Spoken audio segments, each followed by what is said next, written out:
28শে October 2024 তারিখে রুমন একটি চায়ের দোকানে কাজ করত। তার যে সেই চায়ের দোকানের যে মালিক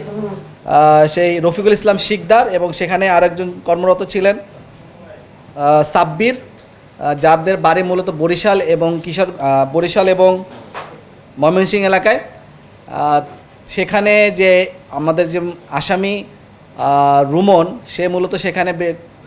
7 থেকে 15 দিন পূর্বে সেখানে চাকরি নেয় এবং চাকরি নেওয়ার পরে সেখানে তিনি একসাথে সেখানে থাকেন এবং সেই বাসার পিছনে একটা জায়গাতে তারা একসাথে বসবাস করতেন। পরবর্তীতে সেই যে দোকানের যে মালিক মোহাম্মদ রফিকুল ইসলাম, বরিশাল নিবাসী, তার সাথে কিছু লোকের টাকা পয়সা রিলেটেড কিছু সমস্যার কারণে এই রুমনের সাথে তাদের যোগাযোগ হয় এবং তারা সবাই মিলে একসাথে পরিকল্পনা করে যে এই যে ভিকটিম মোহাম্মদ রফিকুল ইসলাম এবং সাব্বির 15 বছর বয়সী, তাদেরকে তারা হত্যা করবে। এরই ধারাবাহিকতায় তারা গত 26শে সেপ্টেম্বর তারা রাত 2টার দিকে এই ঘুমন্ত অবস্থায় মোহাম্মদ রফিকুল ইসলাম এবং সাব্বিরকে কুপিয়ে জখম করে এবং তাদেরকে সেখানে মৃত অবস্থায় আমরা 28 তারিখে উদ্ধার করি। পরবর্তীতে আমরা সেখানে দেখতে পাই যে এখানে আমরা বেশ কিছু বিষয় নিয়ে পর্যালোচনা করি। আমরা দেখতে পাই যে আসামি রুমন, তার যে দৈহিক কাঠামো, তার পক্ষে কিন্তু একা এই দুইজন ব্যক্তিকে খুন করা সম্ভব না। সো আমরা প্রাথমিকভাবে মনে করেছিলাম এবং সিসিটিভি ফুটেজ আমরা সংগ্রহ করেছিলাম, আমরা বুঝতে চেয়েছিলাম যে আসলে কি তার পক্ষে একা এই দুই ব্যক্তিকে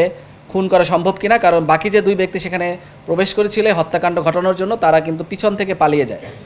সো পরবর্তীতে আমরা ধারণা করি হয়তো তাদেরকে ঘুমের ওষুধ খেয়ে এবং পরবর্তীতে তাদেরকে কুপিয়ে জখম করে তাদেরকে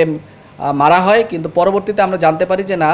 তার রুমনের দেওয়া স্বীকারোক্তি মতে সেখানে আরও দুজন ব্যক্তি ছিল, যাদের সাথে এই মোহাম্মদ রফিকুল ইসলামের টাকা পয়সা নিয়ে কিছুটা সমস্যা ছিল, কিছু টাকা রফিকুল ইসলামের কাছে দেনা অবস্থায় ছিল। এই কারণে বাকি যে দুইজন আসামি, একজন হচ্ছে সাব্বির, ফয়সাল এবং আরেকজনের নাম আমরা এখনও সংগ্রহ করতে পারিনি, যাকে মূলত রুমন এখনও চেনে না, কিন্তু তাদের সাথে চুক্তি হয়েছিল তারা রুমনকে কিছু টাকা পয়সা দিবে এবং সেই লোভেই সে মূলত এই দুজন ব্যক্তিকে কুপিয়ে হত্যা করে এবং তাদেরকে হত্যা নিশ্চিত করার পরে পরবর্তীতে আমরা সিসিটিভি ফুটেজ পর্যালোচনা করে দেখতে পাই যে ওই বাসায় যে সকল মালামাল ছিল, যে বাসার যে সকল দোকানের যে মালামালগুলি ছিল, বাসার যে মালামালগুলি ছিল, এগুলি পরবর্তীতে তারা উদ্ধার করে একটি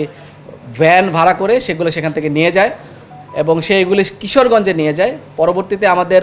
র্যাব 7 এবং র্যাব 1-এর একটি যৌথ অভিযানিক দল, তাকে আমরা মূলত কিশোরগঞ্জে ফলো করি এবং কিশোরগঞ্জ থেকে সে পরবর্তীতে আমাদের উপস্থিতি টের পেয়ে সে পরবর্তীতে